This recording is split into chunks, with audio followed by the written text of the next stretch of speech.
I'm Connor, and I'm here today with my fellow Finfluencers, Sarah, Alana, Jerome, and Ellen. One of the questions we get asked a lot on our Finfluencers for Change Instagram page is how gender impacts decision-making in the financial world. So today, that's what we'll be discussing. Gender has a significant impact on decision-making, which is the process of making choices by identifying potential courses of action, gathering information, and then assessing alternatives. Through an analysis of pertinent literature and news articles, we will outline the social and psychological factors that combine with gender to influence decision-making, with many examples along the way. We will also examine some common biases and their implications on the financial world. Specifically, risk and ambiguity, herding, stress, overconfidence, neurofinance, and time horizons will all be examined through a lens of decision-making and gender. We also conducted our own survey and will be analysing the results of this. So to begin, let's take a look at risk, ambiguity, and gender in decision-making. Giesler, Brown, and Schubert 2002 notes that risk involves uncertainty regarding the implications of an action, where the probability of possible outcomes is known. Ambiguity beholds additional uncertainty regarding the distribution. For example, investing in a risky stock carries both risk and ambiguity, as you do not know the probability that the stock performs well or how well it will perform, whereas a coin flip has only risk, with a known 50% chance of heads. Heath and Tversky in 1991 pointed out that the majority of real-life decisions are characterized by both risk and ambiguity. As espoused in Ellsberg's classical 1961 study, humans are intrinsically averse to both risk and ambiguity, with estimates from Tversky and Kahneman 1992 suggesting that the pain felt from a loss is approximately 2.25 times the pain felt from an equivalent gain. Holistically, contemporary literature argues that women are typically more risk and ambiguity averse than men, and hence take less risks. This is supported by Badgersmith and Berneresque 1996, Borgens et al. 2009, and Eckel and Grossman 2008, among others. Risk aversion has significant financial implications, with Watson and McNaughton 2007 finding that women's higher aversion culminated in lower yield investment portfolios and reduced long-term wealth. Indeed, the study found that there was a $16,000 difference in average superannuation levels between genders directly attributable to risk preferences. Similarly, Embry and Fox 1997 found that 62% of women were not willing to assume any investment risk, compared with 34% of males. Interestingly, they also found that as individuals become more knowledgeable, the level of risk aversion increases for men, but decreases for women. Moving to some more recent news articles, The Guardian in 2018 saw Christine Lagarde, the head of the ECB, communicate that male domination of the financial sector made the 2008 GFC more likely due to the increased risk-taking behaviour of men. Also, the AFR in 2022 expressed that the number of young female ETF holders doubled to 43,000 over 2021, as women look towards relatively safer ETFs in a year of market volatility at a pace far greater than more risk-seeking males.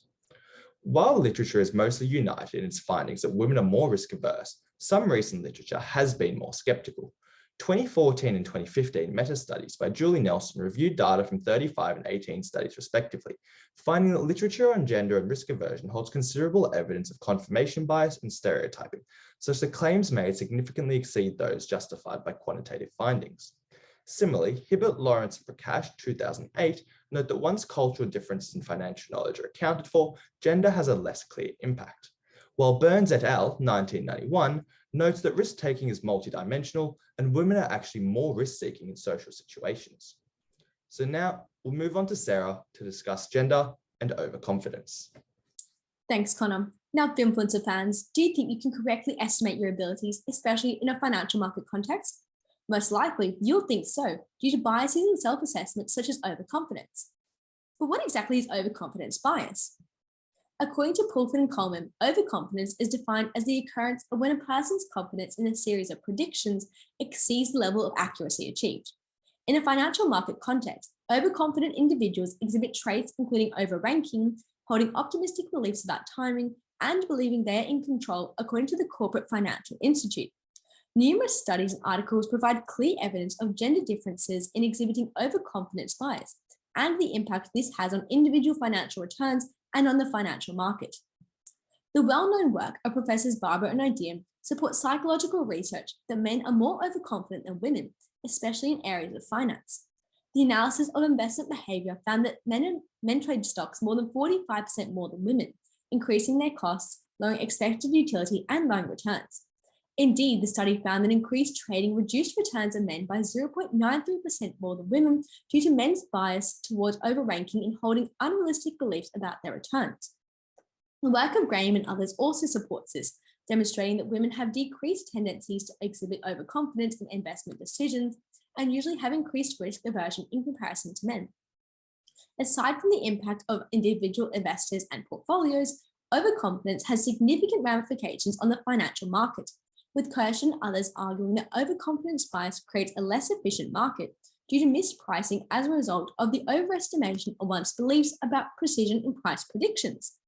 As a solution, Eckel and Fulgren demonstrate that increasing the proportion of women traders whose decisions are less biased by overconfidence would have a positive effect on financial markets by reducing the magnitude and likelihood of price bubbles that are correlated with gender. Such findings are not limited to literature and have been conveyed in the media for some time. A 2010 article from the New York Times used data from Vanguard during the GFC to show that men were more likely to sell shares at stock market lows due to timing optimism as part of the overconfidence bias, resulting in larger losses than women. A secondary article from the New York Times published just last year found that over a 10-year period, female customers of Fidelity earned on average 0.4% more than male counterparts, exhibiting less overranking trades as part of the overconfidence bias. Interestingly, research conducted by Lee and others demonstrate that whilst levels of overconfidence are higher in male investors than females, limited knowledge and infrequent investing experience resulted in insignificant statistical difference in overconfidence between genders. This is further supported in the work of Misha and Matilda, finding that overconfidence is higher among men than women, however increases with investment experience and education. Such findings demonstrate that overconfidence has considerable implication for individuals and the financial market. I'll now pass over to Alana to talk about herding. Thanks, Sarah. Another interesting divergence between genders when decision-making arises through the concept of herding. Popularized by British surgeon Wilfred Trotter in the early 20th century, the term herd behavior or herding refers to the phenomenon whereby individuals follow others and imitate group behaviors rather than deciding independently on the basis of their own private information. In the financial world, herding occurs when investors focus only on a subset of securities while neglecting other securities with identical exogenous characteristics. And whilst this phenomenon has been studied and proven countless times, new research has been emerging examining whether or not there is a link between herding and gender. One of the most notable of these is a 2021 study conducted by Zhang et al., where a large data set was collected from an anonymous brokerage firm in China to examine the impact of herding. The study found that both male and female investors tended to herd more intensively in the bull market and on stocks with higher liquidity and larger market capitalization. This histogram shows the stock day level herding measures for female and male investors and reveals that female investors have a relatively higher probability concentrated on a large herding tendency, with the distribution more skewed towards the right. When examining the cause for herding, Davenau and Welch posited that rational herding can be explained by three things: payoff externalities, which is when the payoffs to an agent increases as the number of agents adopting the same action increases; reputation concerns, which is when agents hide in the herd to avoid losing their reputation for going against the market; and information cascades, which is when later agents take on the information from the actions of earlier agents rather than listening to the information that they obtained themselves. The last two reasons can be tied back to the idea of men exhibiting higher levels of overconfidence than women in finance, as supported by previously mentioned studies by Barber and Odeen and Graham et al. Interestingly, females tended to herd significantly more than males on the buy side for stocks with low past returns and high volatility, indicating that herd behavior in female investors may be linked to their engagement in negative feedback trading, a strategy whereby individuals act in the opposite direction to the majority. This means buying stocks during price declines and selling stocks during price rises, a fascinating observation, given that according to the likes of Eckel and Grossman, women are meant to be more risk averse than men. Although the correlation between herding and gender seems obvious in this study, others have been less successful in deriving this link. In a 2016 research paper on the impact of gender differences on investment decisions, Jamel and Khan found that susceptibility to herd behavior is independent of gender. Similarly, when Tausep and Tanab conducted a study on herding in the real estate market, they did not find herding by gender with their model. But the academic world isn't the only place interested in herding behavior in finance. The Economic Times reported that in an article authored by the Reserve Bank of India, herding behavior was found to be prominent in the trading of mid-cap stocks on the Indian Stock Exchange. However, contrary to the findings of Zhang et al., the article found that herding levels were more pronounced in the bear market. With the mixed findings on gender and herding, it'll be interesting to see what our own primary data reveals. Before now, I'll pass it on to Ellen, who will take us through some of the biological differences between men and women and how that could impact decision making. Thanks, Alana. Unsurprisingly, biological factors also play a part in decision making and may serve to explain some of the differences in behavior that we see from the genders. A 2009 study found that testosterone and risk aversion had high influences on the career paths that individuals chose in finance. So those that were high in testosterone and low in risk aversion were more likely to choose risky careers. While this first seems intuitive, these results suggest that testosterone has effects on risk-sensitive financial decisions and long-term career choices. This could hence explain why some careers within the finance field are traditionally more skewed in terms of gender ratios. These findings are in line with previous sentiments, as prior studies have found that administering testosterone to females decreases their empathy, which is something that is generally greater in females than males. Hence, chemical factors have active roles in financial decision-making. Studies have also found that males and females perceive stress differently and have different reactions to it.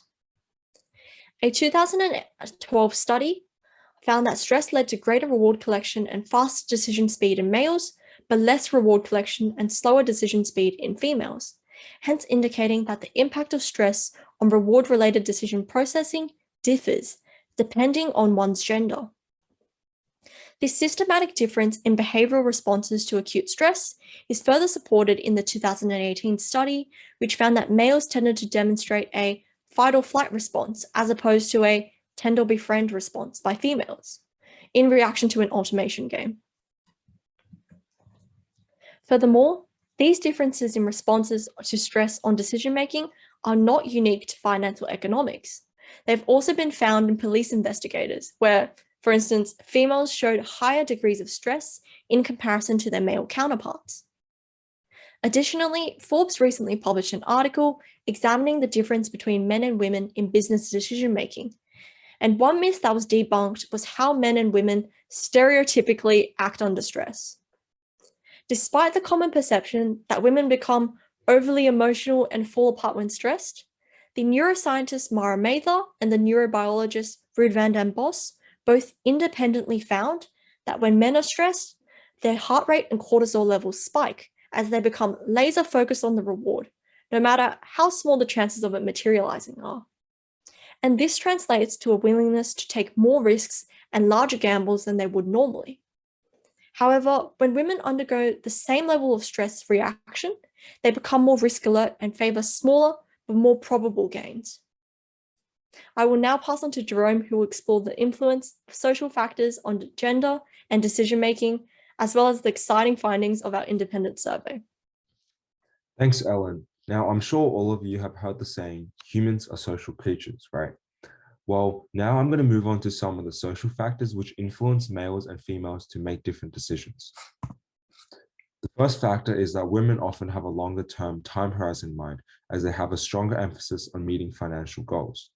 This makes them less susceptible to making investment decisions based on what may be trending or receiving attention at the time. A recent McKinsey survey in the US shows that women are more concerned about meeting their financial goals to support their real-life goals, such as taking into account retirement or maternity leave. This causes them to be more risk-averse as they prioritize capital protection rather than monetary gains. Based on results in another survey by Dietrich and Leopold in 2014, women were found to accept delayed gratification much better than men.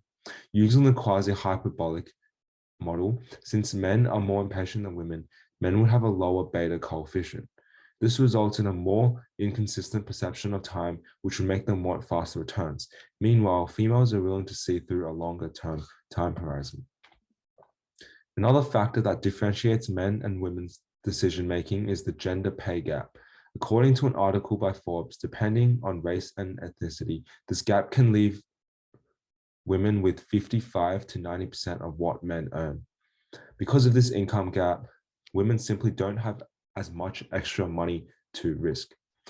Some statistics from Women in Super claim that in Australia, female graduates starting salaries are 4.9% lower than males, and this gap widens to about 15.8% in just 3 years after graduation.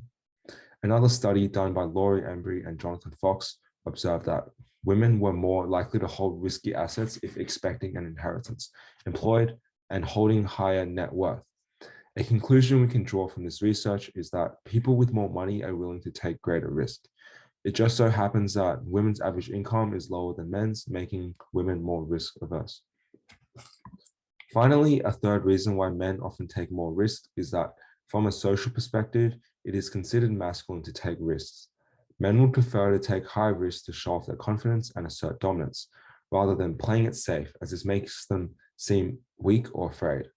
According to the Harvard Business Review, research done by Cheryl Bohr, Kathleen C. Eckel, and Maria Hercules indicates that stronger, taller, and more attractive people are often perceived to be more risk tolerant. Another study from the University of Liverpool, which consisted of recording hundreds of men crossing the highway at different times with different levels of risk, showed that males were even more prone to risky behavior with the presence of females in their vicinity. This leads to the conclusion that males often perform risk-seeking tasks to make themselves appear more attractive, confident, or dominant. In order to check how relevant our research was to our immediate friends and family, we decided to create our own survey to test some of the conclusions that were drawn and provide some real-life examples of people exhibiting gender differences. Our data consisted of 88 responses, 44 males and 44 females. Overall, the results from our survey were quite consistent with the findings we made from articles and studies. Here's our results for each section. The average risk aversion of women was 6.5 out of 10 compared to 6.1 for males, with more women in the highly risk-averse categories as supported by literature. Interestingly, our results found little difference in gender portfolio preferences, as 34% of women chose the risk-free portfolio compared to 36% of men. Our survey concluded that men displayed significantly lower herding behavior than women, from 28% for men and 60% for women, and were almost twice as likely to do their own research. Overconfidence was also found to be significantly higher in men than women with investing, with more than 77% of men being at least reasonably confident, whilst 57% of women were low in confidence.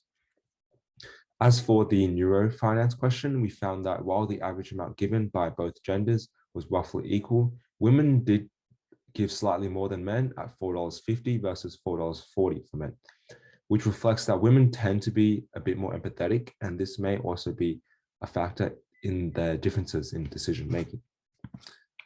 Moving on to time horizons, there was a major contrast between the two genders.